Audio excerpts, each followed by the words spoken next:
All right, ready to dive into some AI. Let's do it. Today, we're tackling large language model fine-tuning. And trust me, after this deep dive, you'll be fluent in AI shop talk. No PhD required. Sounds like a plan. I've got some seriously cool research on this, and I've got just the person to help us unpack it. Happy to help. Let me introduce our AI whisperer for today. They can break down even the most complex research into insights you can actually use. Welcome. Glad to be here. AI can seem like magic, but it doesn't have to be a mystery. Especially with the advances in fine-tuning. Perfect. Now, you know I like to start with the basics. So for anyone who hasn't been living and breathing AI lately, what exactly are these large language models? Think of them like the engines behind things like ChatGPT. They're trained on mountains of data, mountains and mountains. Yeah. And they can understand and generate human-like text based on what you ask them. Right, like write a song, translate languages, summarize a whole research paper.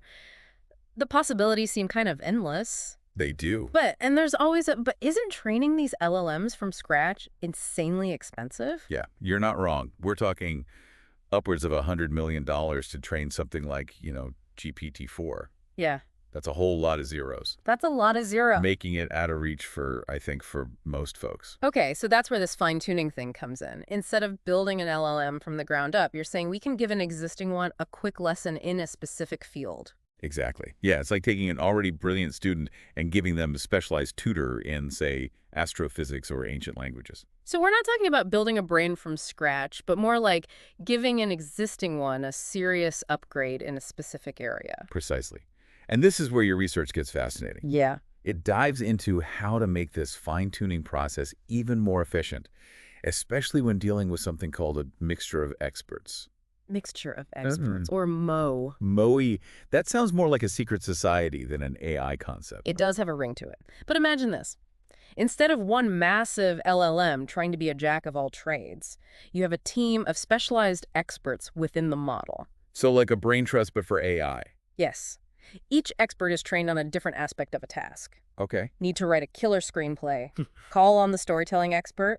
Need to analyze financial data. Time for the finance guru to shine. So we're talking about AI specialists on demand. This MOE is sounding more and more like my kind of party trick. But how does the LLM know which expert to use and when? That's where things get really clever. There's a gating mechanism within the model that analyzes the task and intelligently directs it to the most relevant experts. Hold on, are we talking about an AI traffic cop here? Last. Directing the flow of information to the right expert for the job? A very apt analogy. This selective use of experts is what makes the model sparse and incredibly efficient. No wasting time or computing power on expertise that's not needed. Okay, so we've got these specialized AI experts on call, a super smart traffic cop directing the flow. This is already blowing my mind. But tell me, what did the researchers actually discover about fine-tuning these sparse MOE models? Give me the headlines. Get this, one of the most surprising findings was that these sparse MOE models, even with their selective approach, can be, get this, just as accurate as their dense counterparts. Wait, hold up. You're telling me that calling in a small team of specialized AI experts can be as effective as having an entire army of generalists? Yeah. How is that even possible? It's all about, it's all about leveraging the right expertise at the right time. Okay. Think of it like this.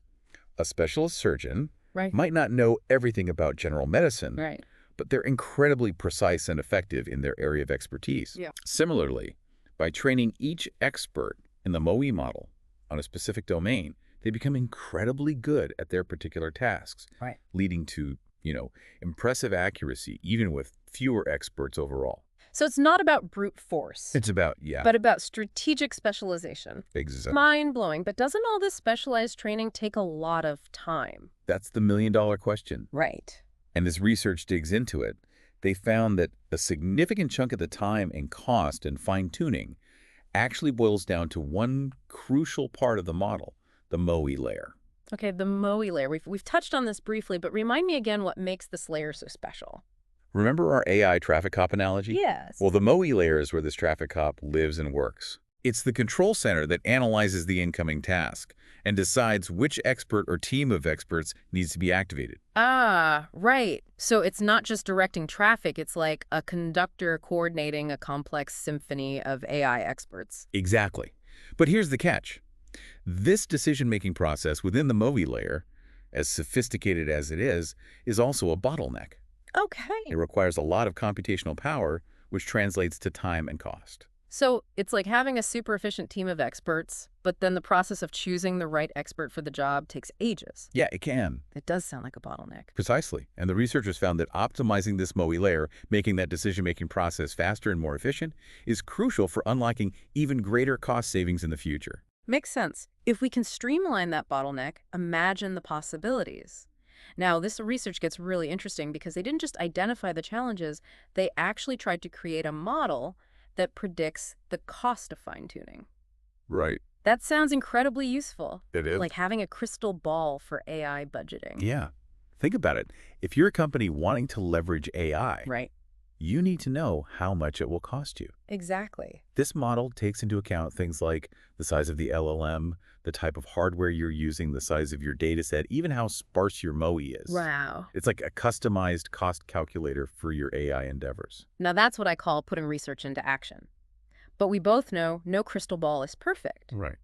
What did the researchers find out about the accuracy of their cost prediction model? What are some of the challenges they faced? You're absolutely right. Predicting the cost of such a complex process with 100% accuracy is still a work in progress. Yeah. There are so many variables at play. Yeah. However, they made some very promising strides. Okay. Their model, while not perfect, offers a pretty darn good estimate based on the factors they identified. So it's like having a really good ballpark figure, Yeah. which is definitely better than going in blind. Exactly. It gives you a solid starting point, right? Right. For planning and budgeting your AI projects. This has been an incredible deep dive. It has. And I feel like I've leveled up my AI knowledge for sure. Good. But let's bring it all home for our listeners. Okay. What are the key takeaways here? Why does all this matter? That's the million-dollar question, isn't it? Yeah. I think the biggest takeaway is that the future of AI isn't just about building bigger and more complex models. Right. It's about making AI more accessible, Okay. more efficient, and more tailored to our specific needs. It's like the difference between having a giant supercomputer that only a few can use and having powerful AI tools available to everyone. Exactly. And fine-tuning, especially with these, sparse MOE models, is a game changer. Yeah. It means smaller companies, startups, even individuals can potentially leverage the power of AI in ways that were previously unimaginable. So we're talking about a future where AI isn't just this distant, expensive technology, Yeah. but something that's integrated into our everyday lives and work. Absolutely. And understanding the concepts we've discussed today, LLMs, fine-tuning, MOE, the importance of optimizing that MOE layer. Yeah. It all equips you to navigate this exciting new landscape. It's like you've given us a roadmap to the future of AI. And on that note, I want to thank you for joining us on this deep dive. It's been my pleasure. It's been enlightening. Oh, good. I'm so glad to hear that. And to our listeners, we hope you've enjoyed this deep dive into the world of LLM fine-tuning as much as we have.